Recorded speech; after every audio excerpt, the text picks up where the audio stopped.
সুপ্রিয় দর্শক, সবাইকে স্বাগত জানাচ্ছি আওয়ার ডেমোক্রেসি অনুষ্ঠানে। আমি হাবিব রহমান আছি আপনাদের সাথে, এবং অনুষ্ঠানটি যথারীতি সম্প্রচারিত হচ্ছে সরাসরি নিউ ইয়র্ক স্টুডিও থেকে। বিশ্ব কি আবারও একটি নতুন রাজনৈতিক বাস্তবতার দিকে এগিয়ে যাচ্ছে কিনা? মধ্যপ্রাচ্যের কথা বলছি। মধ্যপ্রাচ্যে যুদ্ধের আশঙ্কা আবারও মাথাচাড়া দিয়ে উঠেছে। অ্যাকচুয়ালি যুদ্ধ চলছে। আমেরিকা এবং ইরানের সংঘাত সত্যি তো শেষ হয়ে যাওয়া মনে করেছিল অনেকেই। আয়াতুল্লাহ খোমেনির শেষকৃত্যের থেমেছিল বেশ কিছুদিন। এখন এটিকে আবারও একটি সংঘাতের সামরিক বিরতি, নাকি নতুন করে যুদ্ধ শুরু হতে যাচ্ছে? তেহরানের লক্ষ্য কি? প্রেসিডেন্ট ডোনাল্ড ট্রাম্পের কৌশলই বা কি? আসলে কি কোনো কৌশল আছে কিনা? আর ইসরায়েলের দাবি অনুযায়ী ট্রাম্পকে হত্যার কথিত পরিকল্পনা করছে ইরান। এটি কি একটি বাস্তব নিরাপত্তা হুমকি, নাকি বৃহত্তর কূটনৈতিক এবং রাজনৈতিক হিসাব কিতাবের অংশ? এদিকে আমেরিকার রাজনীতিতে পরিবর্তনের ইঙ্গিত দিন দিন আরও স্পষ্ট হয়ে উঠছে। মেইনের একটি সেনেট নির্বাচনে শুধু সেই স্টেটের নির্বাচন নয়, এটি ওয়াশিংটনের ক্ষমতার ভারসাম্য নির্ধারণ করতে পারে এমন একটি ব্যাপার আছে, এবং সেটি নিয়ে তোলপাড়। ডেমোক্রেটিক পার্টি কি তাদের যে অবস্থানটি আছে এটি শক্তিশালী করতে পারবে, নাকি সাম্প্রতিক ঘটনাগুলো তাদের সম্ভাবনাকেই প্রশ্নের মুখে দাঁড় করিয়ে দিয়েছে? আরেকটি প্রশ্ন এখন অনেক জোরালোভাবে সামনে আসছে। দীর্ঘদিন ধরে আমেরিকার রাজনীতিতে ইসরায়েলের প্রভাব ছিল অপ্রতিদ্বন্দ্বী, কিন্তু সেই চিত্র কি বদলাতে শুরু করেছে? সাম্প্রতিক এপি নর্ক পোল বলছে নিউ ইয়র্কের মেয়র জোরান মামদানির জনপ্রিয়তা এখন ইসরায়েলের প্রধানমন্ত্রী বেঞ্জামিন নেতানিয়াহুর চেয়েও অনেক বেশি। এটি কি কেবল একটি জরিপের ফলাফল, নাকি আমেরিকার জনমতের গভীর বড় ধরনের পরিবর্তনের প্রতিফলন? আর যদি সেই পরিবর্তন সত্যি শুরু হয়ে থাকে, তাহলে তার রাজনৈতিক মূল্য কত বড় হতে পারে? কেন কংগ্রেসম্যান ড্যান গোল্ডম্যানের মতো রাজনৈতিকবিদদের পরাজিত হলেন প্রাইমারিতে, এবং তাদের অবস্থান দুর্বলতর হচ্ছে? কেন অনেক বিশ্লেষক মনে করেন চাক শুমারও আগামী নির্বাচনে কঠিন চ্যালেঞ্জের মুখে পড়তে পারেন এবং হারাতে পারেন তার সেনেট সিট? আমেরিকার ফরেন পলিসিতে ইসরায়েল ঐতিহ্যগতভাবে প্রভাব বিস্তার ধীরে ধীরে তাদের কমে আসছে। আর এই যদি কমে আসে, তাহলে এই পরিবর্তন কতখানি স্থায়ী হবে, এবং আসলে এটি কিসের ইঙ্গিত দিচ্ছে? শুধু আমেরিকায় নয়, ইউরোপও বড় রাজনৈতিক পরিবর্তনের মুখোমুখি। ফ্রান্সের ন্যাশনাল র্যালি দলের নেতা ম্যারিন লে পেন আনুষ্ঠানিকভাবে প্রেসিডেন্ট নির্বাচনে প্রার্থী হওয়ার ঘোষণা দিয়েছেন।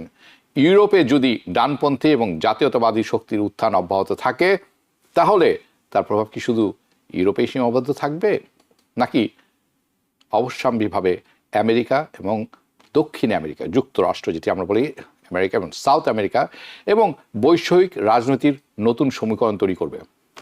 আর সবশেষে আমাদের আলোচনায় থাকবে বাংলাদেশ, যদি সময়ে আমাদের সংকলন হয়। চীন, ভারত এবং আমেরিকা, এই তিন শক্তির ক্রমবর্ধমান প্রতিযোগিতার মাধ্যমে বাংলাদেশ কিভাবে নিজেদের কৌশল নির্ধারণ করছে? অবকাঠামো উন্নয়ন, অর্থনৈতিক সহযোগিতা এবং জিও পলিটিক্স সব মিলিয়ে বাংলাদেশ কি সফলভাবে তার চায়না কার্ড ব্যবহার করছে, নাকি সামনে আরও কঠিন কূটনৈতিক সিদ্ধান্ত অপেক্ষা করছে? আজকের এই প্রতিটি বিষয় আলাদা মনে হলেও বাস্তবে তারা একই বৈশ্বিক পরিবর্তনের অংশ। যুদ্ধ, নির্বাচন, অর্থনীতি, কূটনৈতিক এবং জনমত সব কিছু মিলেই তৈরি হচ্ছে আগামী দিনের বিশ্ব ব্যবস্থা। কাজে আজকের আওয়ার ডেমোক্রেসিতে আমরা শুধু খবরের শিরোনাম নয়, তার পেছনের বাস্তবতা, রাজনৈতিক প্রেক্ষাপট এবং ভবিষ্যতের সম্ভাব্য দিকগুলো বিশ্লেষণ করার চেষ্টা করব। এবং এই বিশ্লেষণে এই অনুষ্ঠানে আজকে আমার সাথে যোগ দিয়েছেন সাংবাদিক, লেখক, গবেষক হাসান ফেরদৌস। স্বাগত জানাচ্ছি আপনাকে। আমাদের সাথে আরও আছেন Abdur Rashid, ex general secretary, Bangladesh law society, USA। স্বাগত জানাচ্ছি আপনাকেও। আমি হাসান ফেরদৌস আপনার কাছ থেকে শুরু করতে যাচ্ছি। আমরা জানি যুদ্ধ আবারও শুরু হয়ে গেছে। ইসরায়েলকে অবশ্যই আনতে হবে, এবং আমেরিকা। সো এই যে যুক্তরাষ্ট্র ইরান যুদ্ধের সাময়িক সমাপ্তি অনেকে মনে করছিলেন, অথবা আশা করছিলেন একটি দীর্ঘমেয়াদী শান্তির ব্যাপার, কিন্তু সাম্প্রতিক আমেরিকা ইরানের মধ্যে সরাসরি সামরিক উত্তেজনা কিছুটা কম মনে হচ্ছিল, কিন্তু এটি সত্যি এখন সংঘাতে পরিণত নিয়েছে। আমরা কি আরো একটি বড় যুদ্ধের আগে সামরিক বিরতি দেখছি? এবং অনেকেই প্রশ্ন করছেন এই এই যুদ্ধে আসলে প্রেসিডেন্ট ট্রাম্পের পরিকল্পনা কি, নাকি কোনো পরিকল্পনা আছে কিনা, তেহরানের দীর্ঘমেয়াদী স্ট্র্যাটেজি কি, এবং প্রেসিডেন্ট ট্রাম্পেরই বা স্ট্র্যাটেজি কি? চলুন শুরু করি আপনার কাছ থেকে। ধন্যবাদ হাবিব ভাই। রশিদ ভাই, আসসালামু আলাইকুম। ভাই, আমি আপনার ব্যাখ্যার সঙ্গে পুরোপুরি একমত নই। আপনি বলছেন যুদ্ধ শুরু হয়ে গেছে। না, যুদ্ধ শুরু হয়নি। বলতে পারেন যে যুদ্ধবিরতি স্বাক্ষরিত হয়েছিল, সেই যুদ্ধবিরতি লঙ্ঘিত হয়েছে। লঙ্ঘনের অর্থ যুদ্ধ শুরু হওয়া নয়। আমরা একটা কথা ইংরেজিতে বলি, পারফরমেটিভ অ্যাক্টস। লোক দেখানো কাজ করি আমরা। দেখবেন যে মিটিং এ আমরা টেবিল চাপড়িয়ে কথা বলি, তার উদ্দেশ্য হচ্ছে যে অপর পক্ষকে আমার কথাটা চোখে আঙ্গুল দিয়ে বোঝানো, কানে আঙ্গুল দিয়ে বোঝানো। এখন যেটা ঘটছে এটাকে বলে টিট ফর ট্যাট। একজন ঢিল ছুটছে, অন্যজন পাটকেল ছুটছে। ঢিল ছুটছে ইরান, তার জবাবে মার্কিন যুক্তরাষ্ট্র অনেক আয়োজন করে বিশাল পরিমাণ ব্যবস্থা নিয়ে পাটকেল ছুটছে। লক্ষ্যটা কি, মানে মূল ঘটনাটা কি? আপনারা জানেন যে চুক্তিটা হয়েছিল তার যে 5 নম্বর ধারা, যদি সেখানে ফিরে যান তাহলে ব্যাপারটা বুঝবেন। 5 নম্বর ধারায় বলা হয়েছে যে হরমুজ প্রণালী ইরান উন্মুক্ত রাখবে 60 দিনের জন্য, পুরো চুক্তির 60 দিনের জন্য, এবং তারা তাদের বেস্ট এফোর্টস ব্যয় করবে এটাকে নিরাপদ করতে। আবার বলি, হরমুজ প্রণালী খোলা থাকবে এবং ইরান তার বেস্ট এফোর্ট, সবচেয়ে সর্বোত্তম চেষ্টা চালাবে যাতে করে এই যাতায়াতটা নির্বিঘ্ন হয়। এটা 1 নম্বর। 2 নম্বর, সেখানে বলা হচ্ছে কোনো চার্জ করা যাবে না, কোন রকমের টোল বা ট্যাক্স দেওয়া যাবে না, এখানে বলা আছে। 3 নম্বর বলা আছে যে যে সমস্ত মাইন বা অন্যান্য এক্সপ্লোসিভ আছে ইরান তা রিমুভ করবে। আর 4 নম্বর বলা হচ্ছে যে ফিউচার অ্যাডমিনিস্ট্রেশন, ভবিষ্যতে কি হবে। ইরান ওমানের সঙ্গে কথা বলে একটি অভিন্ন ব্যবস্থাপনা নির্মাণ করবে যাতে এই পথ দিয়ে জাহাজগুলি নিরাপদে যেতে পারে ইরান ওমানের সঙ্গে সহযোগিতায় বা মধ্যস্থতায়। এই হলো মূল 4টি ধারা।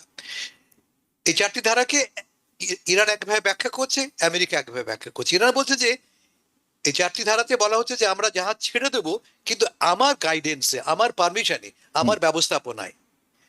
বলে ইরান কি করে, আমেরিকা বলছে না, তা নয়, তোমার ব্যবস্থাপনা নয়, এটা সবাই, সব জাহাজই খোলামেলা ভাবে যেতে হবে। ইরান কি করেছে, হরমুজ যদি দেখে থাকেন ম্যাপে আপনারা, হরমুজ প্রণালীর দুটো দিক, সব জাহাজের সব তো দুটো দিকই থাকে, একদিকে ওমান, একদিকে ইরান। ইরান বলছে যে জাহাজগুলিকে এই আমার সমুদ্র সীমার পাশ দিয়ে যেতে হবে, আর আমেরিকা বলেছে কোন কোন জাহাজকে ওমানের পাশ দিয়ে যাবার জন্য। ইরান বলছে যদি ওই পাশ দিয়ে যায় আমি কিন্তু হামলা করতে পারি, এবং 3টি জাহাজকে তারা হামলা করেছে বা হামলার ঘটনা ঘটেছে। পরে অবশ্য বলা হচ্ছে না, আমরা করিনি, এটা প্রজেক্টাইল, একটা আগুনের গোলা যে সেখানে লেগেছে। এই ঘটনার পরিপ্রেক্ষিতে মার্কিন যুক্তরাষ্ট্র ব্যাপক হারে হামলা করেছে। প্রায় 117টি 170টি স্থাপনায় হামলা হয়েছে। প্রথমে বলা হয়েছে 80টি, পরে 90টি, এখন আপনি ঠিকই বললেন 170টি স্থাপনায় হামলা হয়েছে, ব্যাপক হামলা হয়েছে। কিন্তু মূল লক্ষ্যটা কি, ইরানকে বুঝিয়ে দেয়া, ভাই আমি আমেরিকা, আমার সঙ্গে তুমি পাঙ্গা লড়তে এসো না। অন্যদিকে ইরান বলছে যে আমার তো একটাই অস্ত্র, তোমার সঙ্গে যুদ্ধ করে পারবো না আমি, কিন্তু এই হরমুজ প্রণালী এটা হচ্ছে আমার নিউক্লিয়ার অস্ত্র, আমি এটাকে ব্যবহার করবই। এখন এই যে পাল্টাপাল্টি লড়াই, সর্বশেষ কি অবস্থা আছে, আজকের ঘটনাটা কি ঘটেছে আজকে জানতে পারছি আমরা, তারা আবার কথা বলা শুরু করেছে। দুই পক্ষই বলছে। ট্রাম্প সাহেব কি বলেছেন, ট্রাম্প বলেছেন যে দি ট্রুস ইজ ওভার, সন্ধি শেষ হয়ে গেছে, কিন্তু কথা চলবে। তিনি নেটোর মিটিং এ টার্কিতে যে বললেন যে শেষ, ওই যে এমওইউ করেছিলাম ইটস ওভার, কিন্তু কথা চলতে পারে। এই কথা বলার অর্থই হচ্ছে যে তিনি চান না যুদ্ধ রিজিউম হোক। কারণটা স্পষ্ট, কারণটা বিশেষ কথা শেষ করছি আমি, কারণটা স্পষ্ট যে যুদ্ধ শুরু করা মানেটা কি, তেলের দাম বেড়ে যাওয়া। আপনি দেখেছেন অলরেডি তেলের দাম বেড়ে গেছে। মানে শুধুমাত্র স্টক মার্কেটে নয়, প্রকৃত অর্থে আপনি যখন পাম্পে যাচ্ছি তেল কেনার জন্য, সেখানেও বেড়ে গেছে। এবং এইটাই হচ্ছে ট্রাম্প সাহেবের প্রধান উদ্বেগ, তেল বেড়ে যাবো। সে কারণে তিনি সম্ভবপর হলে যুদ্ধ রিজিউম করবেন না। ওকে, আপনি শেষ করেছেন, কিন্তু আমি একটি ভিডিও ক্লিপ দেখাবো, এবং আপনি খুব ভালোভাবে বলেছেন যে ইটস আ পারফরমেটিভ অ্যাক্ট। আসলে তাই কিনা, চলুন ক্লিপটা দেখে নিই, আমি তারপর আপনার মন্তব্য নেব। I think it's over. I don't want to deal with them anymore. They're scum. You know what scum is? They're scum. They're sick people. They're led by sick people. And they're vicious, violent people.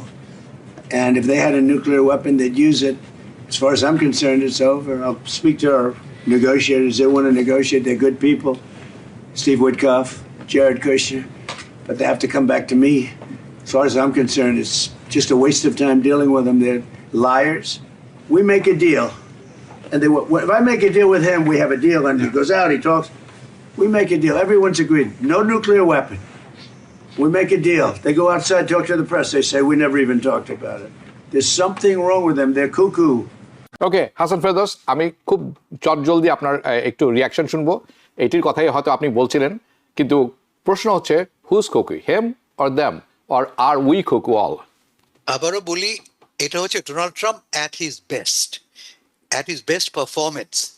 উনি কি বলছেন? একই সঙ্গে মুখের এদিক দিয়ে বলছেন ওরা খারাপ, অন্যদিকে বলছেন যে ওদের সঙ্গে ওরা র্যাশনাল। দুদিন আগে কি বলেছেন? আমরা কদিন আগে সেটি শুনেছি। ফলে উনি মুখ দিয়ে একদিকে বলছেন এরা স্কাম, অন্যদিকে বলছেন এর সঙ্গে কথা বলা যেতে পারে। উনি আজকে এখানে কি উনি বললেন? As far as I am concern is over. কিন্তু স্টিভ উইটকফ যদি কথা বলে, কথা বলুক। স্টিভ উইটকফটা কে? তারই লোক তো। Of course. তার মানে কি তিনি বলছেন যে আমি বলছি ওরা ফালতু, ওদের সঙ্গে কথা বলবো না, বা তুমি আমার লোক, কথা বলতে পারো। This is performance, this is his performance. লক্ষ্য একটাই, ইরানকে বোঝানো যে তুমি যদি ঢিল ছোড়ো, আমি পাটকেল ছুড়বো। রাইট। দ্রুত এই বিষয় থেকে সরে যাওয়ার আগে আপনি একটি গুরুত্বপূর্ণ কথা বলেছেন, এবং আমার মনে হয় আপনি একদম সঠিকভাবে বিভক্তি করেছেন, যে ডিএল এর অংশ হিসাবে আগামী 60 দিনের জন্য ইরান এটি উন্মুক্ত করে দিবে, কিন্তু একটি ভুল বুঝাবুঝি আছে সেখানে। ইরান উন্মুক্তি করবে, কারো কাছ থেকে টাকা নেবে না, কিন্তু তাদের যে জাহাজগুলো যাচ্ছে তাদের জানিয়ে যেতে হবে, এবং তাদের পাশ দিয়ে যেতে হবে, যেটি আপনি বলেছেন। আমেরিকা আমার ধারণা কেন চায় না, সেটি যদি বলবৎ হয়ে যায়, তাহলে কিন্তু that will become A standard practice. এটি আপনার হাত থেকে ক্ষমতা চলে যাওয়ার মতো একটি ব্যাপার। I think will talk about, আমরা কিছুক্ষণের মধ্যে আরো একটু পরিষ্কার করে আলোচনা করবো। আমি যাচ্ছি আব্দুর রশিদ আপনার কাছে, এবং আপনার কাছে যাওয়ার সময় যেই প্রশ্নটি আছে, ইসরায়েলি মিডিয়া, ইসরায়েলি গোয়েন্দা মোসাদ, ইসরায়েলি অ্যাডমিনিস্ট্রেশন বলছেন যে ট্রাম্পকে হত্যার পরিকল্পনা করেছে ইরান। সো প্রেসিডেন্ট ট্রাম্পকে হত্যার কথিত পরিকল্পনা যেটা আছে, এটা কি বাস্তব হুমকি নাকি রাজনৈতিক বার্তা? ইসরায়েলের দাবি ইরান প্রেসিডেন্ট ট্রাম্পকে হত্যার পরিকল্পনা করেছিল, এখনো করছে। এখন পর্যন্ত যে তথ্য তাদের কাছে এসেছে তার ভিত্তিতে এই দাবিকে আপনি কতটা বিশ্বাসযোগ্য মনে করেন? আর যদি এই অভিযোগ সত্য হয়, তাহলে আমেরিকার মধ্যপ্রাচ্য নীতি এবং ইরানের প্রতি ওয়াশিংটনের অবস্থা কতটা পরিবর্তিত হতে পারে বলে আপনি মনে করেন? এইখানে এই আলোচনায় যাওয়ার আগে আমি একটি ভিডিও ফুটেজ দেখে নেব। We attacked very powerfully last night. The very dangerous people from Iran. They're sick. There's something wrong with them. We said, go and do your funeral stuff. And instead of that, they start shooting rockets at ships yesterday. And so we hit them very hard last night, very hard. I would say 20-1, 20 times tougher. And I told them every time you hit, we hit. And of course, they're dirty players, so they go after everyone, probably including me. I've been number one on their list for years. And they're a bunch of scum, you want to know the truth. They're scum. And so we don't like them. I don't like them. And they're evil people, and it's the denuclearization of Iran. And we're going to denuke it. We're not going to let them because they're crazy, and they can't have a nuclear weapon. And they go around killing people. They've killed thousands and thousands of our soldiers. They've killed hundreds of thousands of innocent people. Abdur Rashid, শুনবো আপনার reaction. ধন্যবাদ। আসলে president Trump এই কথাটা বলেছেন, আমরা প্রথমে এই কথাটাই শুনেছি ওয়াল স্ট্রিট জার্নালের কাছে, এবং ওয়াল স্ট্রিট জার্নাল থেকে আমরা জানতে পারলাম যে ইসরায়েল তো একটা তথ্য সংগ্রহ করা মেশিন মধ্যপ্রাচ্যে, যার ফলে তাদের ইন্টেলিজেন্স কিন্তু অনেক স্ট্রং। তো ইসরায়েল এসব ইন্টেলিজেন্স আমেরিকাকে সরবরাহ করে, যদিও কখনো কখনো এসব ইনফরমেশনের ভিত্তিতে আমেরিকা অনেক মধ্যপ্রাচ্যে তাদের পলিসি চেঞ্জ করে, অ্যাকশনস নেয়। কখনো কখনো এগুলো ইনফরমেশন সত্য হয়, আবার কখনো ইসরায়েল নিজস্ব যে অবজেক্টিভ আছে মধ্যপ্রাচ্যে, তার যে হ্যাজিমনি, সেটাকে রিয়ালাইজ করার জন্য এই ধরনের তথ্য কখনো নিয়ে আসতে পারে। তো আমরা যদি এটা দেখতে পারতাম যে এগুলো বহু মিডিয়ার মাধ্যমে আসতো, ফ্যাক্ট গুলো আসছে, তাহলে হয়তো আমাদের মধ্যে একটা কম্পারেটিভ ট্রাস্ট তৈরি হতো। তবে এই মুহূর্তে আমি যেটা আপাত দৃষ্টিতে মনে করি যে দেখেন, এটা খুব কমন সেন্সের ব্যাপার যে আপনি একটা দেশের প্রধান নেতাকে হত্যা করেছেন, নেতার পরিবারকে হত্যা করেছেন, আপনি 47 জন মানুষকে হত্যা করেছেন, তাদের ফ্যাসিলিটি গুলোকে আপনি অবলিটারেট করে দিয়েছেন, তারপরে আপনি তাদের স্কুলে আপনি বম্বিং করেছেন, ওখানে অনেকগুলো স্কুলে বম্বিং করে বাচ্চাদের মারা হয়েছে এবং সাধারণ মানুষ মারা গিয়েছে, তাদের ইনফ্রাস্ট্রাকচারকে ড্যামেজ করে দেওয়া হয়েছে। এরপরে একটা দেশ আসলে কি এক্সপেক্ট করতে পারে? আপনি খমেনির যদি আপনি জানাজাতে দেখেন যে সেখানে কিন্তু বড় ধরনের এরকম প্লেকার্ডস ব্যানার ছিল যে উইল কিল ট্রাম্প, রাইট? এই ধরনের কথাও কিন্তু হতে বলবে। খুব স্বাভাবিক, আপনি যদি একটা দেশের তাদের সবচেয়ে প্রিয় নেতাকে আপনি হত্যা করেন, সেই দেশের ইনফ্রাস্ট্রাকচার যদি ধ্বংস করে দেন, সেই দেশকে যদি আপনি মিসাইল সিস্টেম থেকে শুরু করে তাদের ডিফেন্স সিস্টেম সবকিছুকে যদি আপনি ধ্বংস করে দেন, তাহলে সে দেশের মানুষ আসলে কি এক্সপেক্ট করবে? খুব স্বাভাবিক, সে দেশের মানুষ তো হত্যা করতেই চাবে। এবং ইসরায়েল এই তথ্যটি দিয়ে তারা সবসময় আমেরিকার পাশে একটা ভালো মানুষ হিসেবে, ভালো দেশ হিসেবে, বা ভালো একটা ফ্রেন্ড হিসেবে, অ্যালাই হিসেবে তারা থাকতে চায়। এবং এইসব ইনফরমেশন দিয়েই কিন্তু আমেরিকার কাছে একটা বড় ধরনের ট্রাস্ট কিন্তু ইসরায়েল অর্জন করেছে, যার ফলে ইসরায়েলকে যে কোনো ভাবে ডিফেন্ড করার জন্য কিন্তু আমেরিকা মধ্যপ্রাচ্যে তাদের সর্বোচ্চ শক্তি এবং সর্বোচ্চ চেষ্টা কিন্তু আত্মনিয়োগ করে। এবং এমন কথাও আমরা ইদানিং শুনছি যে যেভাবে করে ইরান মধ্যপ্রাচ্যের কুয়েত কিংবা বাহরাইনে কিংবা ইউএইতে কিংবা সৌদি আরবে যেভাবে আমেরিকান বেসগুলোতে আক্রমণ করেছে, এরপরে আমেরিকা আসলে ওই অঞ্চলে কোনো বেজ না রেখে সব বেসগুলো ইসরায়েলে নিয়ে চলে আসবে এবং ইসরায়েলই হবে আমেরিকার সবচেয়ে বড় বেজ, এবং সেখান থেকে আমেরিকা পরবর্তীতে মধ্যপ্রাচ্য নিয়ন্ত্রণের সম্পূর্ণ ব্যবস্থা করবে। আসলে ইসরায়েল তো চাই এমন কিছু, ইসরায়েল তো চায় যে সেখানে, মানে ইসরায়েল এককভাবে তো ওখানে লড়ার মতো শক্তি রাখে না। ইসরায়েল চায় যে আমেরিকার শক্তিটাকে সেখানে ব্যবহার করতে, এবং আমেরিকার যে পাওয়ারফুল দেশ, এটা শক্তিটাকে যতদিন পর্যন্ত ইসরায়েল কাজে লাগাতে পারবে ততদিন পর্যন্ত তাদের উদ্দেশ্য চরিতার্থ হবে, এবং সেই উদ্দেশ্যে ইসরায়েল এতদিন ধরে চলে আসছে, এটা আমাদের কাছে সবার কাছে অবভিয়াস। হাউএভার, এখন এটার মধ্যে দিয়ে কি মধ্যপ্রাচ্যে কোনো নীতি পরিবর্তন হবে কিনা, বা দেখেন, আমরা ডোনাল্ড ট্রাম্প অবশ্যই চেষ্টা করবে, বা আমেরিকার মিডিয়া অবশ্যই চেষ্টা করবে, বিশেষ করে রিপাবলিকান মিডিয়ারা অবশ্যই চেষ্টা করবে যে এই তথ্যগুলোকে কিভাবে ডোনাল্ড ট্রাম্পের ফেভার ইউজ করা যায়, এবং ডোনাল্ড ট্রাম্প সেটা ব্যবহার করবে, কারণ আমাদের দরকার এক্সকিউজ। আপনি যদি ইরানের সাথে আমেরিকার কম্পেয়ার করেন, ইরান কিন্তু এত শক্তিশালী দেশ না যে আমেরিকা এসেছে আঘাত করতে পারে, আমেরিকাকে ধ্বংস করতে পারে। আমেরিকা যেভাবে করে হাসান ফেরদৌস সাহেব বলেন যে টিট ফর ট্যাট, ওরা ঢিলটা মারলে আমরা পাটকেল মারবো, এই শক্তি আমরা রাখি। আমরা দীর্ঘদিন যুদ্ধ চালিয়ে যাওয়ার শক্তিও রাখি, আমরা প্রয়োজনে ইসরায়েলকে প্রক্সি হিসেবে ইউজ করারও শক্তি আমরা রাখি। এখন কথা হচ্ছে যে তারা এই ধরনের তাদের মানে যে সেন্টিমেন্ট, যেটা আমাদের প্রেসিডেন্ট ট্রাম্প বলেন যে they are the scums, they are lunatic person, if they would have the nuclear weapon they must use the nuclear weapon, এবং তাদেরকে বিশ্বাস করে না, দে আর দ্য চিটস, এই যে শব্দগুলো ব্যবহার করা হচ্ছে, এটা তো একটা মনে করেন যে ইরান, আপনাকে বুঝতে হবে এটা তো কোনো মানে আমেরিকান ভ্যালু এন্ড প্রিন্সিপাল যেভাবে করে ডেভেলপ করেছে, হিউম্যান রাইটস, কথা বলার স্বাধীনতা, মত প্রকাশের স্বাধীনতা, মানুষের, এগুলো কিন্তু ইরানে ডেভেলপ করেনি। ইরানকে যেভাবে করে ফ্যানাটিসিজম যেখানে ডেভেলপ করেছে, সেখানে এই ধরনের সেন্টিমেন্ট। আব্দুল রশিদ, আপনাকে একটু থামতে হবে। প্রশ্নটা হচ্ছে, ইসরায়েল যে তথ্যটি দিয়েছে প্রেসিডেন্ট ট্রাম্পকে, যে ইরান গোপনে পরিকল্পনা করছে তাকে গুপ্ত হত্যা করার জন্য, এইটির ব্যাপারে আপনার রিয়াকশনটা কি? সেটি আমরা মোটামুটি অনেক কিছু আলোচনা করেছি, এখানে আমি চাই আপনি একটু দৃষ্টি আকর্ষণ করুন সবার। না, এটা আমরা এই ধরনের ইয়াতে খুব থোড়াই কেয়ার করি না, কারণ হচ্ছে যে আমেরিকার পৃথিবীতে অনেক শত্রু আছে, অনেক শত্রু চাইবে আমাদের প্রেসিডেন্টকে আঘাত করতে, অনেক শত্রু চাইবে আমাদের দেশকে আঘাত করতে, কিন্তু সে সামর্থ্য শক্তি তারা রাখে কিনা। যদিও আমরা দেখেন, পৃথিবীর সবচেয়ে বড় ইন্টেলিজেন্স আমাদের, পৃথিবীর সবচেয়ে শক্তি আমাদের, সবচেয়ে পৃথিবীতে নেটওয়ার্ক আমাদের, সুতরাং আমাদের শত্রু পৃথিবীতে এখন অনেক বেশি, বিশেষ করে ডোনাল্ড ট্রাম্পের সময় তো শত্রু পৃথিবীতে আমাদের অনেক বেশি আমরা তৈরি করে ফেলেছি, কিন্তু আমাদের প্রেসিডেন্টকে আঘাত করা এত সহজ না। হাউএভার, একটা কথা আবার এটা বলে রাখি, যদি ডোমেস্টিক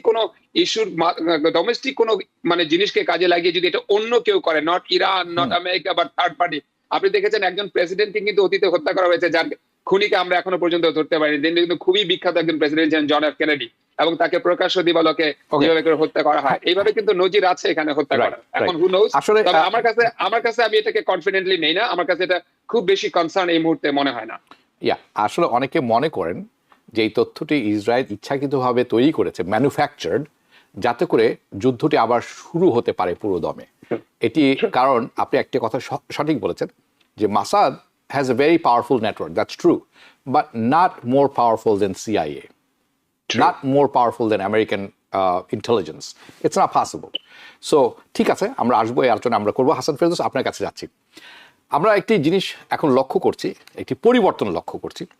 আমেরিকা এবং ইসরায়েলের সম্পর্কে একটি নতুন অধ্যায় প্রবেশ করেছে কিনা সেটি নিয়ে এখন অনেকে প্রশ্ন করছেন। তার কারণ একটি জরিপ। দীর্ঘ কয়েক দশক ধরে ইসরায়েলের প্রতি যে আমেরিকার সমর্থন, এবং এটিতে আমরা দেখেছি দুই প্রধান রাজনৈতিক দলের মধ্যে প্রায় অভিন্ন অবস্থান ছিল এবং আছে, কিছু কিছু ক্ষেত্রে বাদ দিয়ে। কিন্তু সাম্প্রতিক যে জরিপটি বলছে, এটি বিশ্লেষণ করলে দেখা যাবে তরুণ প্রজন্ম এবং অনেক ডেমোক্র্যাটিক ভোটার, তাদের দৃষ্টিভঙ্গিতে পরিবর্তন এসেছে। এটি কিভাবে আপনি ব্যাখ্যা করবেন? এটি একটি প্রশ্ন। এটি কেন হচ্ছে, এটি আরেকটি প্রশ্ন। এবং সেটি যদি সত্যিই হয়ে থাকে, এটি কি সাময়িক প্রক্রিয়া নাকি আমেরিকা ইসরায়েলের সম্পর্কের একটি মৌলিক পরিবর্তনের সূচনা? বেশ কয়েকটি অ্যাঙ্গেল আমরা দেখতে পারি জিনিসটি। তার সাথে জুড়ে দিতে পারি যে আপনি আমার দৃষ্টি আকর্ষণ করেছেন, আপনাকে অসংখ্য ধন্যবাদ। মামদানি দেখা গেছে যে নেতানিয়াহুর চেয়েও জনপ্রিয়, ইভেন জুইশদের কাছেও তিনি জনপ্রিয়। So let's discuss this. আপনার শেষ মন্তব্যটির সঙ্গে আমি সম্পূর্ণ একমত, এই অর্থে যে এটি একটি বৃহত্তর পরিবর্তনের সূচনা। It is the beginning of A bigger change, wider political change. American রাজনৈতিক মানচিত্রে একটা বড় পরিবর্তনের সূচনা। পরিবর্তনটা কি? এতদিন পর্যন্ত মার্কিন যুক্তরাষ্ট্রের রাজনীতিতে ইসরায়েল ছিল একটা বড় ডিটারমিনিং ফ্যাক্টর। মূল ইসরায়েল এবং এইপ্যাক মানে American Israel political action committee. তাদের শক্তিটা কি? একটা হচ্ছে গিয়ে আপনার সেন্টিমেন্টকে অ্যাপিল করা, আর একটা হচ্ছে অর্থ, এইপ্যাকের অর্থ। এইপ্যাক গত নির্বাচনে $143 মিলিয়ন খরচ করেছে তার পছন্দের লোককে কংগ্রেসে নির্বাচন করতে। $143 মিলিয়ন। কোরি বুশের মতো কংগ্রেস মেম্বার পরাজিত হয়েছে মূলত এই প্যাকের কারণে, এই প্যাকের পয়সাতে। কিন্তু গাজার ঘটনাটি, গাজার যেই এই প্রায় 3 বছর ধরে স্থায়ী জেনোসাইড, তা আমেরিকা শুধু সারা বিশ্বেরই মানসিক সাইকিতে বড় একটা আঘাত এনেছে। তার মূল কারণ কিন্তু social media. American mainstream media কিন্তু আমাদের জানায়নি, জানিয়েছে কি? Social media. প্রতিদিন আমরা জানতে পারছি গাজায় কি ঘটছে। আমার চোখের সামনে, আমার টেলিভিশনের পর্দায়, আমার হাতের এই সেলফোনে দেখতে পাচ্ছি কিভাবে, কি বর্বরভাবে ইসরায়েল দিনের পর দিন সেখানে নির্মম গণহত্যা চালিয়ে যাচ্ছে। এবং আমরা আমাদের অস্ত্র ব্যবহার করে, আমাদের বোমা ব্যবহার করে, আমাদের মিউনিশন ব্যবহার করে হত্যাকাণ্ড হচ্ছে। এবং এর ফলে আমেরিকার মানুষের মনের মধ্যে একটা পরিবর্তন আসছে। মূলত কাদের মধ্যে? কম বয়সী, যাদের বয়স 30-এর কম। আমি জাস্ট স্ট্যাটিস্টিক্স দিয়ে বলি আপনাকে। আমি পিউ রিসার্চ, খুব ডিপেন্ডেবল সংগঠন, তারা বলছে যে এই মুহূর্তে মার্কিন যুক্তরাষ্ট্রে 60% লোকের দৃষ্টিভঙ্গি ইসরায়েলের ব্যাপারে আনফেভারেবল। তারা মনে করে যা করা হচ্ছে ঠিক করা হচ্ছে না, যা কিনা 1 বছর আগেও ছিল 53%, মানে 7% আমাদের নেমে গেছে ইসরায়েলের সমর্থন। অন্যদিকে প্যালেস্টাইনের পক্ষে সমর্থন কিন্তু বাড়ছে। এই পিউ রিসার্চ জানাচ্ছে যে প্যালেস্টাইনের পক্ষে সমর্থন এই মুহূর্তে 53%, যা ছিল, এবং পছন্দ করে না এমন লোকের এমন সংখ্যা 23%। তার মানে কি দাঁড়ালো? একদিকে ইসরায়েলের প্রতি আমাদের সমর্থন কমছে, অন্যদিকে প্যালেস্টাইনের পক্ষে সমর্থন বাড়ছে। আপনি একটু আগে বললেন ড্যান গোল্ডম্যান, আমি কথা এই টেলিভিশনের পর্দা আগেও বলেছি, আমি খুব একটা যোগ্য একজন কংগ্রেসম্যান, হাইলি কোয়ালিফাইড, পরাস্ত হলেন কেন? শুধুমাত্র গাজা প্রশ্নে। তার যে প্রতিদ্বন্দ্বী তিনিও progressive, Dan Goldman progressive on most issues except on Gaza. Gaza প্রশ্নে তার প্রতিদ্বন্দ্বী বলছেন যে এটি একটা জেনোসাইড, ড্যান গোল্ডম্যান বলছেন না। গাজা প্রশ্নে ইসরায়েল প্রশ্নে তার প্রতিদ্বন্দ্বী বলছেন ইসরায়েলকে অস্ত্র দেওয়া যাবে না, ড্যান গোল্ডম্যান সেই প্রস্তাবে সম্মত নন। এই যে পরিবর্তনটা ঘটছে, এই পরিবর্তনটা সর্বত্র। আমি একটু আর একটু বাড়াইয়া মনে করা যায়। আজকে স্পেন কি বলেছে? স্পেন বলেছে ইসরায়েলের বিরুদ্ধে যেই চলতি মামলা চলছে আইসিসিতে, জেনোসাইড মামলা, আমি সেই মামলার সঙ্গে যুক্ত হচ্ছি। আপনারা জানেন দক্ষিণ আফ্রিকা মামলা করেছে, 2 বছর হয়ে চললো। সেই মামলার সঙ্গে যুক্ত হয়েছে কে? স্পেন। আজকে যুক্তরাজ্যের পরবর্তী সম্ভাব্য প্রধানমন্ত্রী তিনি কি বলেছেন? তিনি বলেছেন যে গাজা প্রশ্নে আমাদের যে নীতি তা ভুল ছিল। তার মানে ইভেন ইন ইউরোপ আমরা দেখতে পাচ্ছি এই মতামতটা বদলাচ্ছে, মতামতটা পরিবর্তন ঘটছে, এবং তার প্রকাশ আমেরিকার রাজনীতিতে তার প্রকাশ ঘটতে বাধ্য। আপনি বললেন মামদানি জয়ের পেছনে একটা বড় ফ্যাক্টর কিন্তু এই শহরের প্রগতিশীল ইহুদি। আপনারা জানেন গাজা ঘটনার পরে সবচেয়ে লাউডেস্ট ভয়েস কার ছিল জানেন আপনি? নিউ ইয়র্কে জুস ফর পিস বলে সংগঠন, ইয়া জুস ফর পিস, ইহুদিরা যারা শান্তির পক্ষে, ইহুদিরা যারা গণহত্যার বিরুদ্ধে, এবং তারাই মামদানির পক্ষে লড়াই করেছে, তারাই মামদানির পক্ষে ক্যাম্পেইন করেছে। Also code pink. এক্স্যাক্টলি।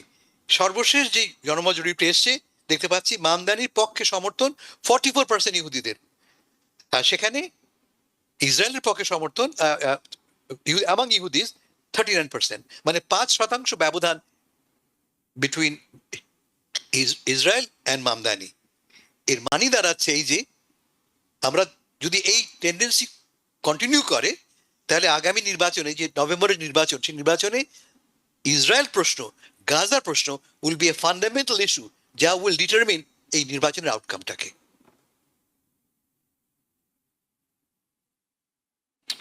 আমি আসলে একটু আপনি যখন বলছিলেন আমি একটু চিন্তা করছিলাম, কারণ এই শিফটটি কিন্তু খুব অস্বাভাবিক একটি শিফট।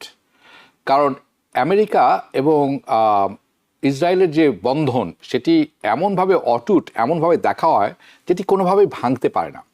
কিন্তু সময়ের বিবর্তনে আমরা দেখছি যে মানুষের চোখ খুলে গেছে।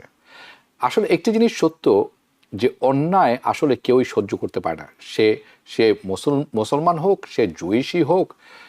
আপনি এটার বিরুদ্ধে অপপ্রচার চালাতে পারেন, এবং যে পর্যন্ত চালিয়ে যাবেন একটি সময় পর্যন্ত এটি সফল হবে। কিন্তু সাধারণ মানুষের চোখ যখন খুলবে, সে জুইশি হোক, মুসলিমই হোক, হিন্দু হোক, বৌদ্ধিস্ট হোক, সে কিন্তু বুঝবে যেটা মানবতার বিরোধী। খুব ভালো বলেছেন, এবং সেটা তার বিবেক জেগে উঠবে। সাধারণ মানুষ নয়, even policy makers, very good point, because আমরা দেখছি যে পলিসি মেকার যারা আছেন, people who can speak for us. এই যুদ্ধে যে আমরা গেলাম ইরানের বিরুদ্ধে, আমাদের স্বার্থ কি? জে ডি ভেন্স বলছেন এই যুদ্ধে আমাদের কোনো স্বার্থ নেই, যুদ্ধ আমাদেরকে প্ররোচিত করেছে Israel, Bibi Netanyahu. You know what, JD veins নিয়ে আমার খুব বড় একটি অংশ আছে, আমরা আসছি সেই ব্যাপারে, কারণ উনি কিছু বলেছেন যেটি খুব কন্ট্রোভার্সিয়াল এবং এটির ব্যাখ্যা প্রয়োজন। আমি আব্দুর রশিদ চলে যাবো আপনার কাছে। আমরা একটি পরিবর্তন দেখতে পাচ্ছি ডেমোক্রেটিক পার্টির ভিতরে। ডেমোক্রেটিক পার্টির ভেতরে এই যে নতুন রাজনৈতিক বাস্তবতা তৈরি হচ্ছে, অনেকে মনে করছেন তৈরি হচ্ছে কি হচ্ছে না, সেই শুনবো আপনার কাছে। এই সাম্প্রতিক সময়ে প্রগতিশীল যারা আছেন, আমরা প্রোগ্রেসিভ বলে থাকি, প্রোগ্রেসিভ রাজনীতিবিদরা আছেন, তাদের প্রভাব বাড়ছে। আমরা এই সম্প্রতি যেই প্রাইমারিগুলো হয়ে গেল সেখানে দেখেছি। অন্যদিকে দীর্ঘদিনের কিছু প্রভাবশালী ইসরায়েলি পন্থী ডেমোক্রেটদের রাজনৈতিক চাপের, ডেমোক্রেট যারা আছেন তারা রাজনৈতিক চাপে পড়েছেন। এটি কি ডেমোক্রেটিক পার্টির পলিসিতে পরিবর্তনে একটি চাপ তৈরি করছে, না করে ফেলেছে অলরেডি, নাকি এটি একটি প্রজন্মগত পরিবর্তনের ইঙ্গিত, এবং এর প্রভাব আগামী মিড টার্ম ইলেকশনে এবং বিয়ন্ড দ্যাট কতটা পড়তে পারে বলে আপনি মনে করেন? ধন্যবাদ। খুবই যুগোপযোগী প্রশ্ন এবং খুবই ইম্পর্টেন্ট প্রশ্ন। দেখেন, আমেরিকার পলিসি এবং আমেরিকার টোটাল যে কনটেক্সট, এটা কিন্তু ইয়াং জেনারেশনদের মধ্যে হিউজলি চেঞ্জ হয়েছে। Not only young generation, overall মানুষ এখন আসলে কি সোশ্যাল মিডিয়ার একটা বিশাল আপহিভলের কারণে, ডেভেলপমেন্টের কারণে মানুষ তো এখন সব তথ্যগুলো একসাথে করতে পারে, অ্যানালাইসিস করতে পারে, নিজের বিবেককে তার সাথে অ্যাটাচ করে মানুষ একটা জাজমেন্ট তৈরি করতে পারে। সুতরাং মানুষকে, you can fool some people for some time, but you can't fool all the people for all the time. তো এখন মানুষের মধ্যে তো সেই সচেতনতা বোধ তৈরি হয়েছেই। এবং ডেমোক্রেটিক পার্টি যেটা এতদিন ধরে ব্যর্থ হয়েছে, সেটা হচ্ছে মানুষের এই সঠিক জায়গাটা ধরতে, তারা রিয়ালাইজ করতে, তারা যারা সেন্ট্রাল লেফটিস্ট ডেমোক্রেসি, তারা কিন্তু সেটা ব্যর্থ হয়েছে। যার ফলে আমরা দেখেছি যে আপনার ডেমোক্রেটিক সোশ্যালিস্টদের একটা বড় উত্থান হয়েছে। তার একটা বড় লিডিং জায়গা হচ্ছে আমাদের new York, not only new ইয়র্কের পাশাপাশি এখন আরো অনেক স্টেটের মধ্যে আমরা দেখতে পাচ্ছি যে মানে সোশ্যাল ডেমোক্রেটিক পার্টির একটা বড় উত্থান ঘটছে। না জানে এটা কোথায় নিয়ে যায়। শুধু এটা আমেরিকার ক্ষেত্রে দেখলেই হবে না, আপনি যদি ইউরোপের দিকে তাকান, ইউরোপে কিন্তু একই ঘটনা ঘটছে। স্পেনের কথা বলেন, কিংবা ব্রিটেনের কথা বলেন, কিংবা স্ক্যান্ডিনেভিয়ান কান্ট্রিগুলো বা ইস্ট ইউরোপের কথা বলেন, সব জায়গায় দেখবেন। ইভেন কি ফ্রান্সে আপনার নতুন যে একজন প্রেসিডেন্ট ক্যান্ডিডেট সামনে ইলেকশন করতে যাচ্ছেন, আমরা যদি তার দিকেও থাকার, কারণ কোথায় ইভেন বাংলাদেশে একটা ন্যাশনালিজম চলে এসছে, তাই না? তো এখন কথা হচ্ছে এটা একটা হচ্ছে জাগরণ, এবং এই জাগরণটা কতদূর যাবে, এই জাগরণটা ক্যাপিটালিজমকে চ্যালেঞ্জ করে সেটা টিকে থাকতে পারবে কিনা, এটা একটা বড় জায়গা। কিন্তু এটা শুধু হয়েছে, কিন্তু এটা যাত্রা কতদূর গিয়ে থামবে, কারণ বার্নি স্যান্ডার্সকে তো আমরা বহুদিন ধরে দেখছি, তিনি এত সুন্দর কথা বলছেন, তিনি তরুণরা তার পক্ষে ছিল, তিনি বহুদিন ধরে চেষ্টা করছেন, তিনি বারবার ব্যর্থ হচ্ছেন। তো আমরা হয়তো এদিক সেদিক কিছু জায়গায় সফল হচ্ছি, কিন্তু বড় জায়গাগুলো কিন্তু সফল হচ্ছে না। অন দ্য আদার হ্যান্ড, যারা লেফটিস্ট ডেমোক্র্যাট আছে, যারা ডেমোক্র্যাট পার্টিকে এতদিন আমরা কাইন্ড অফ কবজা করে রেখেছিল, এবং অনেক ডেমোক্র্যাটরা কিন্তু এই প্যাকের টাকা নিয়ে, ইনক্লুডিং আমাদের চাক সুমার, করি বুকার, অনেকেই কিন্তু, এরা কিন্তু হাকিম জাফরি, এরা কিন্তু অনেকেই কিন্তু এই প্যাকের বা ইসরায়েল সমর্থিত গোষ্ঠী কিন্তু টাকা নিয়ে তারা ইলেকশন করেছে। তো এখন মানুষ যেহেতু সচেতন হয়েছে, মানুষ সচেতন হলে আপনার কনটেক্সট চেঞ্জ করতে হবে, না হলে মানুষ এটা ভোটের মাধ্যমে রায় দিবে। সোফার আমরা যেটা জানি যে আমেরিকাতে সামনে যে ইলেকশন আসছে, এই ইলেকশনের মধ্যে একটা বড় পরিবর্তন অবশ্যই আসবে। এখানে একদিকে যেমন পরিবর্তন আসবে, ডেমোক্র্যাটরা তারা খুব ভালো করবে, কারণ হচ্ছে যে আমাদের প্রেসিডেন্টের ব্যর্থতা বা রিপাবলিকানদের ব্যর্থতা কিংবা মধ্যপ্রাচ্যের যুদ্ধের কারণে আমাদের অর্থনীতি এবং তেলের দামের যে ব্যর্থতা, সেটা একটা বড় ইম্প্যাক্ট তৈরি করবে। অন দ্য আদার হ্যান্ড, খোদ ডেমোক্রেটিক পার্টির মধ্যেই কিন্তু একটা বড় ধরনের বিপ্লব কিন্তু ওখানেও শুরু হতে যাচ্ছে, যেটা আমরা আপাত দৃষ্টিতে দেখতে পাচ্ছি। তাই যদি হয়, তাহলে সামনের আমেরিকা কতখানি সোশ্যাল ডেমোক্রেটিক আমেরিকা হবে, সেটা আমাদেরকে ওয়েট এন্ড সি করতে হবে। তবে আমি খুব এক্সাইটেড এই জিনিসটা দেখার জন্য, যে দীর্ঘদিন আফটার লাইক 250 ইয়ার্স যে ক্যাপিটালিজমের ভিত্তি করে আমেরিকা সারা পৃথিবীতে সুপার পাওয়ার হয়েছে, সেই ক্যাপিটালিজমকে এখন আমেরিকাকে ঘরে এবং বাইরে চ্যালেঞ্জ করতে হচ্ছে, এবং এই চ্যালেঞ্জ মোকাবেলা করে আমেরিকার যে সুপ্রিমেসি, সেটাকে সারা পৃথিবীতে ব্যাপ্তি করার ক্ষেত্রে তার যে চেষ্টা, সেই চেষ্টাটাকে সে কতখানি সফল রাখতে পারবে ঘরে এবং বাইরে, সেটা অবশ্যই আমাদেরকে দেখতে হবে। আমি খুব এক্সাইটেডলি সেটা আমি ওয়েট করতেছি দেখার জন্য। ওকে, সো আপনি কি আসলে মনে করেন যে এই যে চাপের মুখে পড়েছে ডেমোক্রেটিক পার্টি, এই চাপটা কি আসলে তারা সহ্য করতে পারবে, নাকি they have to really reorganise, accept the new reality and move forward? কারণ তাদের সামনে কিন্তু বড় বিপদ আছে। অনেকে মনে করছে যে এটা হাবিব ভাই, এটা করতেই হবে, কারণ হচ্ছে আমেরিকার ইতিহাসে আপনি যদি ডোমেস্টিক পলিটিক্সকে দেখেন, আমেরিকার পলিটিক্স কিন্তু এটা it's not a like a smooth journey, it is like back and forth, it is like right and left and finally it goes forward, right? সুতরাং জনগণ যেটা চায় আমেরিকাতে কিন্তু সেটা হয়, এবং সেটাই কিন্তু আমেরিকার one of the basic foundation to rise as a America, যে ফান্ডামেন্টাল যে প্রিন্সিপাল। সুতরাং জনগণ যদি চায় যে আমেরিকার পলিসিকে, আমেরিকার অ্যাজ এ নেশন আমেরিকাকে লেফটে বা রাইটে নিয়ে যেতে, তাহলে কিন্তু লেফট এবং রাইটে পলিটিশিয়ানদের যেতেই হবে, কারণ তাদের তো অস্তিত্বের ব্যাপার, অস্তিত্বের প্রশ্নের ব্যাপার। সুতরাং আমরা অতীতেও দেখেছি বিভিন্ন ধরনের প্রেসিডেন্ট, রেগানের সময় আপনি দেখেন, জন এফ কেনেডির সময় আপনি দেখেন, ইভেন কি বিল ক্লিন্টনের সময় থেকে শুরু করে বারাক ওবামা এবং তারপর ডোনাল্ড ট্রাম্প, আপনি যদি ট্রেন্ড গুলো দেখেন, প্রত্যেকবারই কিন্তু আমরা দেখেছি যে আমেরিকা বিভিন্ন ডাইরেকশন চেঞ্জ করেছে ইন্টারন্যাশনাল পলিটিক্সে, এবং ফাইনালি এটা জনগণের কথা শুনতেই বাধ্য হয়েছে। এবং that is the reason that we are of the people, by the people and for the people, কারণ পিপল আসলে ultimately decider the which direction the country will go. আমরা সেটা ডিসিশন নেব ইনশাআল্লাহ আগামী ইলেকশনে। ওকে, there's a lot more to talk about this. অনেক কথা রয়ে গেছে এখানে মাঝখানে, কিন্তু আমরা বলবো, কিন্তু আমি হাসান ফেরদৌস আপনার সাথে যখন কিছুক্ষণ আগে কথা বলছিলাম, জেডি ভ্যান্সের প্রসঙ্গটা চলে এসেছিল, কিন্তু সেখানে যাওয়ার আগে আমি দুটো প্রসঙ্গ জুড়ে দিচ্ছি আপনার জন্য। একটি হচ্ছে মেইনে যে ঘটনাটা ঘটলো, প্ল্যাটনার, ওকে, উনি উইথড্র করবেন বলে ঘোষণা দিয়েছেন, এখনো উইথড্র অফিসিয়ালি করেছেন বলে আমি করেছেন, ওকে, তাহলে তো সেটা হয়ে গেল। তাহলে তার পরিবর্তে একজন প্রতিযোগী লাগবে সেখানে, যিনি মেইন থেকে করবেন।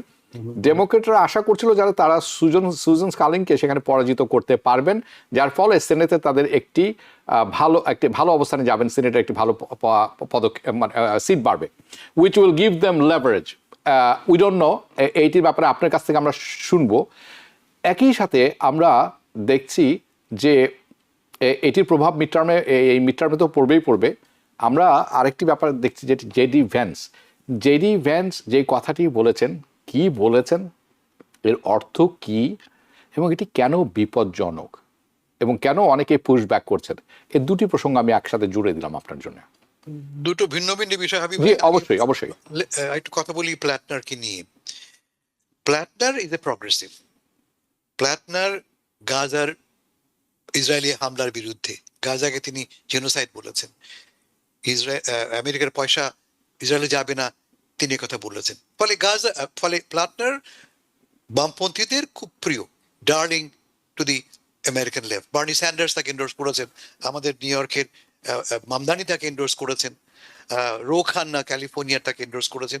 ফলে হি ওয়াজ এ, তিনি নির্বাচিত হবেন এমন একটা ভাবনা আমাদের মাথায় ছিল। অলমোস্ট 10 পয়েন্টে তিনি এগিয়েছিলেন কোনো কোনো জনমত জরিপে। দেখা গেল যে লোকটি ডিফেক্টিভ। আমরা জানতাম তিনি ডিফেক্টিভ, তিনি পিটিএসডি ভোগেন, তার মদ খাওয়ার সমস্যা আছে, কিন্তু এখন জানলাম যে তিনি একাধিক কাণ্ড করেছেন যেখানে তিনি মেয়েদের সঙ্গে সম্পর্কে জড়িয়ে পড়েছেন এবং রেপ করেছেন। সরাসরি রেপের অভিযোগ এসছে। এই অভিযোগটা আগেও শুনেছি আমরা, কিন্তু এবার সরাসরি একাধিক নারী টেলিভিশনের পর্দায় এসে অভিযোগ করলেন। প্রথম দোষটা হচ্ছে আমাদের বলতে পারছি আমি ডেমোক্রেটদের, তারা কেন প্রপারলি ভেট করেনি, তারা কেন প্রপারলি এই লোকটিকে বাছাই করার আগে ঠিক করলো, দেখে নিল না কেন এই লোকটি আসলেই আমাদের ভ্যালুগুলিকে আপহোল্ড করে কিনা, 1 নম্বর। 2 নম্বর, ডেফিনেটলি দোষ প্ল্যাটনারের। তিনি সত্যি সত্যি সুজান কলিন্সকে হারাতে চান, তিনি বলছেন যে আমার মূল লক্ষ্য কলিন্সকে হারানো, তার উচিত ছিল অনেক আগে সরে যাওয়া। তিনি প্রায় 1 সপ্তাহ ধরে এটা ধরে রাখলেন এবং এর ফলে দেখলাম আমরা অন্তপক্ষে 5 জন লোক উঠে এসছে যারা ডিমান্ড করছে আমরা রিপ্লেস করব প্ল্যাটনারকে। ফলে দলের ভেতরে একটা কোন্দল শুরু হয়েছে, কে বেশি প্রগ্রেসিভ, কে বেশি সেন্ট্রিস্ট। আমরা দেখতে পাচ্ছি বার্নি স্যান্ডার্সরা একজন তার মতোই প্ল্যাটনারের মতো একজন প্রগ্রেসিভ লোককে খুঁজছে, অন্যদিকে আমাদের এস্টাবলিশমেন্ট ডেমোক্র্যাটরা মানে চাক শুমাররা খুঁজছে মধ্যপন্থী একজন লোককে।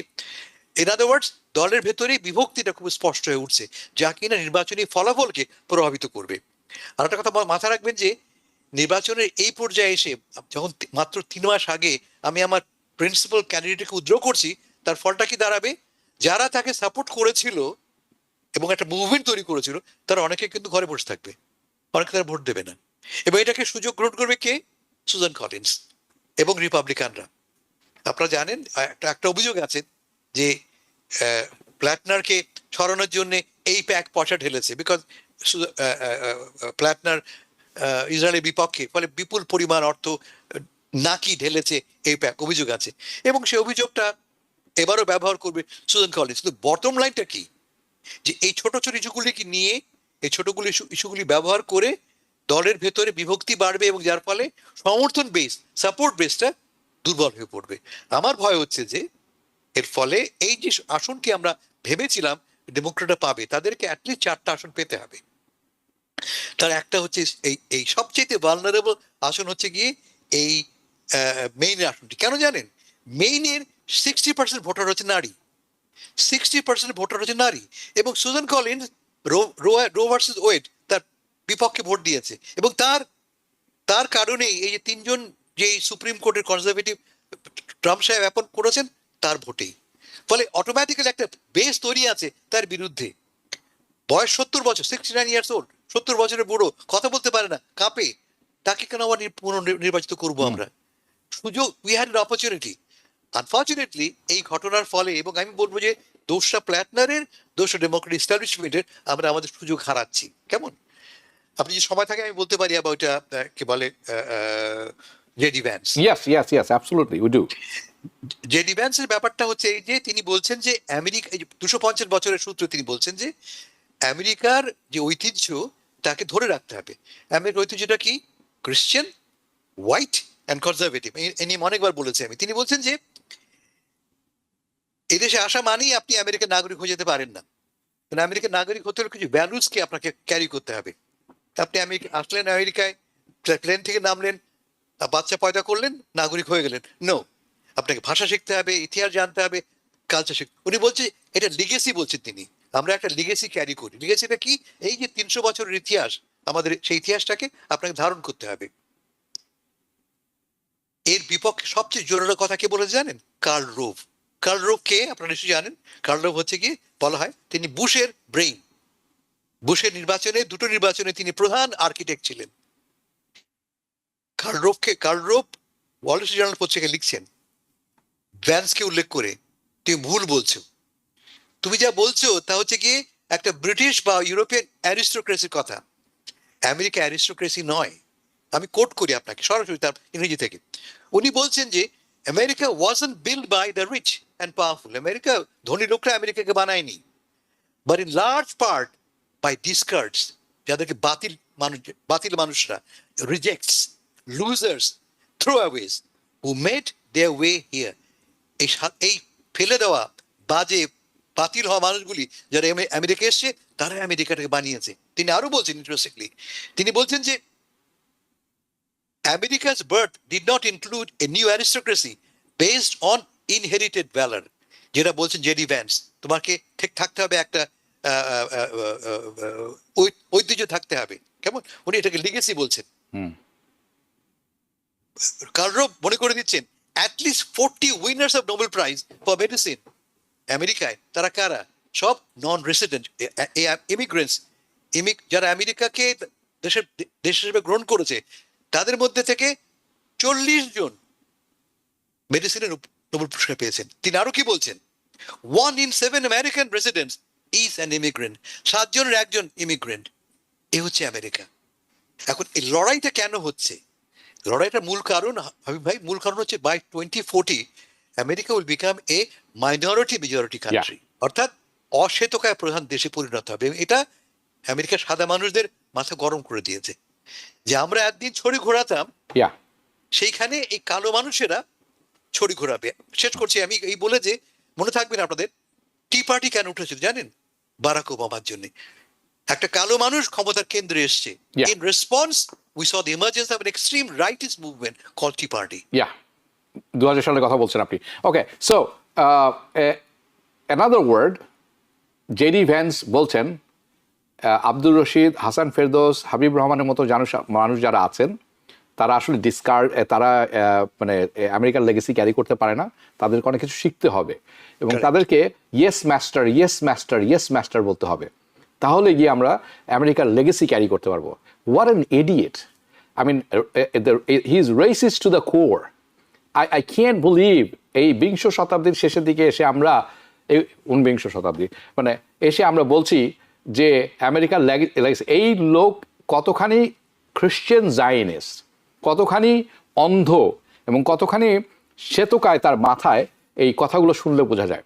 এবং হি really does not understand the American history. He doesn't. উনি স্লেভারির কথা ভুলে গেছেন, উনি 5 জন মানুষ 1 জন মানুষের সমান কথা ভুলে গেছেন, উনি 50-এর সিভিল রাইট মুভমেন্টের কথা ভুলে গেছেন। এনিওয়ে, এই নিয়ে বিস্তর আলোচনা করার সময় আমরা ভবিষ্যতে পাবো, but I really dislike it. I can't say hate because hate is a very strong word. I dislike it and I disapprove it. Abdur Rashid, আপনার কাছে যাচ্ছি। ইউরোপে আমরা দেখতে পাচ্ছি ডানপন্থীদের উত্থান, রাজনৈতিক উত্থান শুরু, একটা নতুন ব্যবস্থা, নতুন বাস্তবতা অনেকে বলছেন। অনেকে বলছেন এটা সন্দেহ পোষণ করছে, এটা নাকি সাময়িক একটা ঢেউ হতে পারে।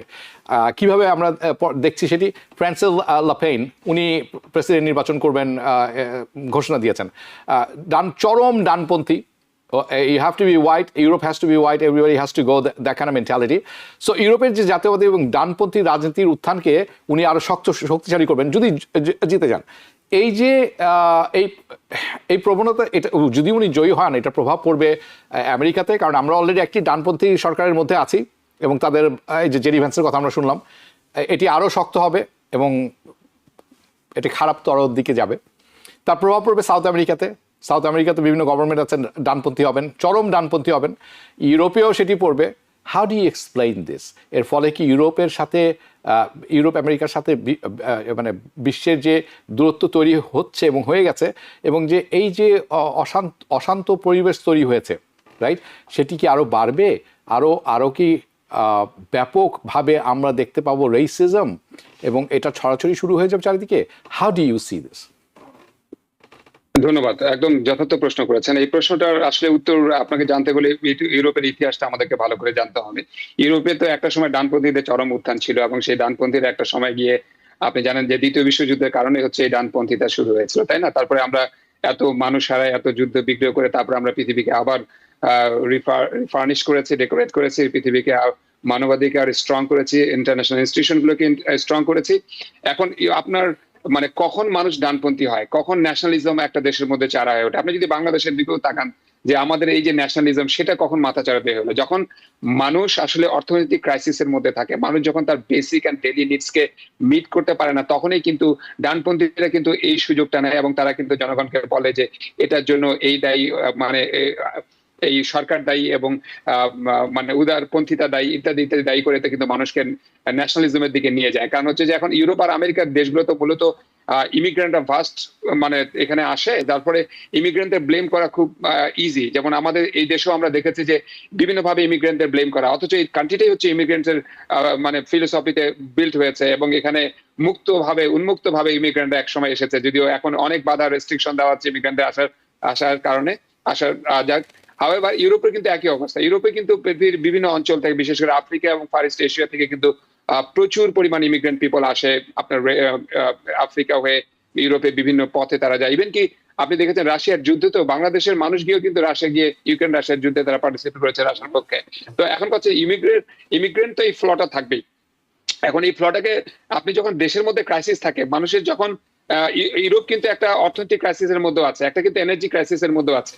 ইরান যুদ্ধের ফলে কিন্তু ইউক্রেন এবং রাশিয়ার যুদ্ধের ফলে কিন্তু তারা এনার্জি মানে আগের মতো কিন্তু ওপেনলি বাই করতে পারে না। রাশিয়া থেকে তাদের 40% এনার্জি আসে, সেই এনার্জিটা ওখানে কাইন্ড অফ মানে অনেক কমে গেছে। এবং ইরান থেকে যে এনার্জিটা আসতো সেই এনার্জিটা কমে গেছে। ইউরোপ এখন রিনিউয়েবল এনার্জির দিকে যাচ্ছে। এখন ইউরোপের নতুন বক্তব্য তৈরি হচ্ছে যে আবার নিউক্লিয়ার এনার্জির দিকে তারা ধাবিত হবে কিনা, এই ধরনের অনেক বিষয়। তো এখন যখন এই ধরনের অর্থনীতি এবং এনার্জি ক্রাইসিস হবে, তখন কিন্তু ডানপন্থীরা কিন্তু এই সুযোগটা নিবেই। যেটা ফ্রান্সে হয়েছে, যে ফ্রান্স ইদানিংকাল ইসরায়েল বিষয়ে বেশ সচেতন, ম্যাক্রন সচেতন, অনেক কথা সে বলেছে। এবং আমরা যে ডানপন্থী যে নেত্রীর কথা আপনি বললেন, তিনি কিন্তু মানে ইসরায়েলকে একটা সময় ফেভার দিয়েছে, যদিও তার কথার পরিবর্তন ইদানিং হয়েছে। এবং আমরা দেখেছি যে তিনি ইউরোপিয়ান পার্লামেন্টের একটা মানি এমবেজলমেন্টের কারণে তার 5 বছরের শাস্তি হয়েছিল, সেটা কোর্ট 45 মান্থস করে দিয়েছে। এবং তিনি বহুদিন ধরে রাজনীতি করছেন এবং তিনি তার যে পার্টি থেকে উনি রাজনীতি করছেন, তার পিতার প্রতিশ্রুতি পার্টিতে তিনি 1986 সাল থেকে এখানে রাজনীতি করে করে তিনি বেশ ঝানু হয়েছেন, পাকা হয়েছেন। তিনি জানেন কিভাবে কার্ড প্লে করতে হয় এবং তিনি ন্যাশনালিজমকেই মাথাচাড়া দিয়ে তিনি ক্ষমতায় আসতে চান, এটাই সোপার আমরা তার দেখতে পাচ্ছি। এবং লাস্ট ইলেকশনে যখন আমরা দেখেছি প্রায় 41% পরিমাণ তার ভোট ছিল, তো যার ফলে একটা ব্যাপক সমর্থন তার দিকে আছে এবং সেই সমর্থন আরো ইদানিং অনেক বেড়েছে, বিভিন্ন জরিপে আমরা দেখতে পাচ্ছি। সুতরাং তিনি যদি পরবর্তী ফ্রান্সের প্রেসিডেন্ট হন, তাহলে অবশ্যই ইউরোপ এটা একটা এক্সাম্পল তৈরি হবে।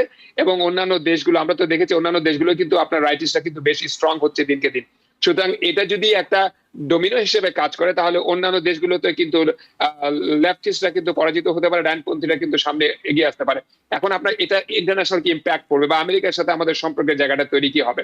লোক আমেরিকাও তো ডান বামের মধ্যেই দিয়ে এখন এই মুহূর্তে চলছে। আমরা এখানে ডানের উত্থান, বামের ক্রেজিনেস সবকিছু তো আমরা দেখতে পাই। জেডি ভ্যান্সের কথা আপনি বললেন, আবার অন্যদিকে মামদানিকেও আমরা এক্সাম্পল হিসেবে নিতে পারি, তারও একটা ওদিকে উত্থান করছে, তাই না? তো এখন সব মিলিয়ে এটা একটা, আমি বলবো যে এটা অস্থায়ী ব্যাপার। এটা আমার পার্সোনাল ওপিনিয়ন, যে এটা যেহেতু সারা দুনিয়া একটা ক্রাইসিস চলছে, ক্রাইসিস তৈরি হলে রাইটিস্টরা খুবই স্ট্রং হয়, কিন্তু ক্রাইসিস শেষ হয়ে গেলে তখন আবার লেফটিস্টরা ভালো করে, সেটাই আমরা ইতিহাসে দেখে আসছি।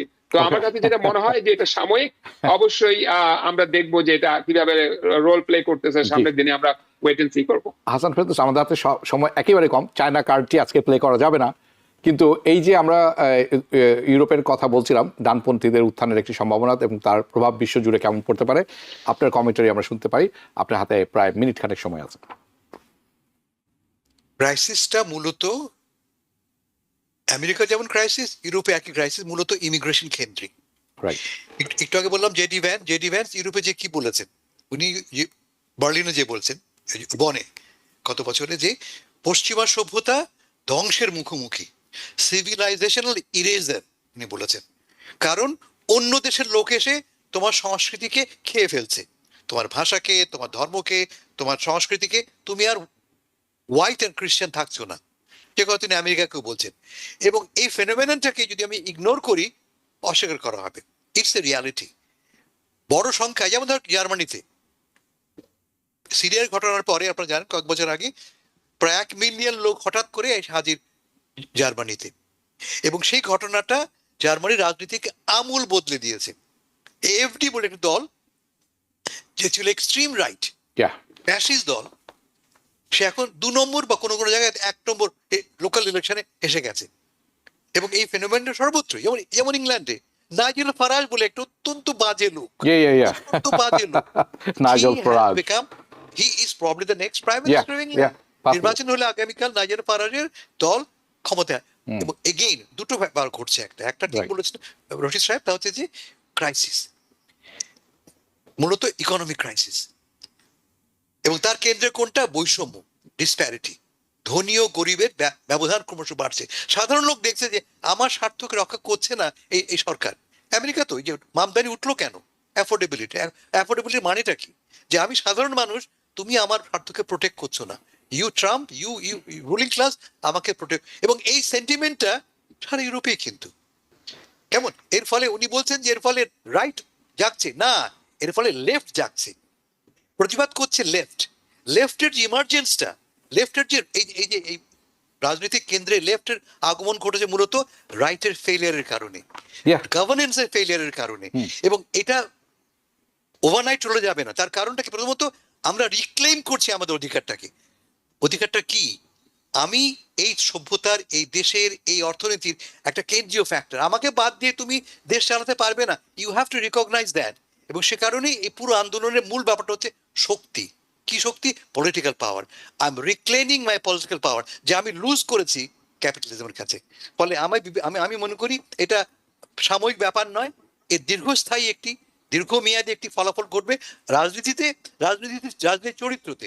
আগামী নির্বাচনে তার ফলাফল আমরা দেখতে পাবো। আমি বলছি না যে এর ফলে রাতারাতি আমেরিকা সোশ্যালিস্ট কান্ট্রি হয়ে পড়বে, কিন্তু আমেরিকার রাজনীতির এবং অর্থনীতির গুণগত পরিবর্তন অবশ্যই ঘটবে, এবং সেটি কাম্য, সেটি হওয়া উচিত।